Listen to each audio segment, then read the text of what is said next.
Plastic দূষণ আর নয়, বন্ধ করার এখনই সময়। প্রতিপাদ্যকে সামনে রেখে বগুড়ায় বিশ্ব পরিবেশ দিবস পালিত হয়েছে। এ উপলক্ষে আজ সকালে এক বর্ণাঢ্য শোভাযাত্রা ও আলোচনা সভা অনুষ্ঠিত হয়। পরিবেশ অধিদপ্তর বগুড়া জেলা ও রাজশাহী বিভাগীয় কার্যালয়ের আয়োজনে জেলা স্কুলের সামনে থেকে এই শোভাযাত্রাটি বের হয়ে জেলা পরিষদ কার্যালয়ে গিয়ে শেষ হয়।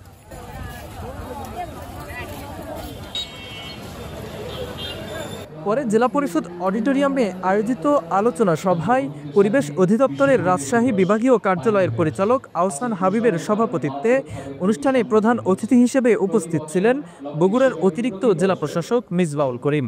এছাড়াও বক্তব্য রাখেন বগুড়ার অতিরিক্ত police super Asaduzzaman, civil surgeon doctor Mofakkharul Islam, সরকারি আজিজুল হক কলেজের অধ্যাপক শওকত আলমগীর, সরকারি মুজিবুর রহমান ভান্ডারী মহিলা কলেজের অধ্যাপক বিল্লাল হোসেন, জেলা পরিষদের নির্বাহী কর্মকর্তা গোলাম মোহাম্মদ শাহনেওয়াজ সহ জেলা প্রশাসন ও পরিবেশ অধিদপ্তরের কর্মকর্তা কর্মচারীরা।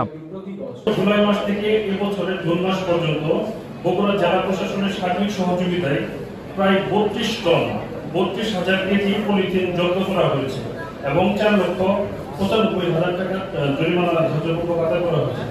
জেলা প্রশাসনের এই সার্বিক সহযোগিতা আমরা একান্তভাবে কামনা করছি, যাতে আমরা প্লাস্টিক পলিথিন অভিযান অব্যাহত রাখতে পারি।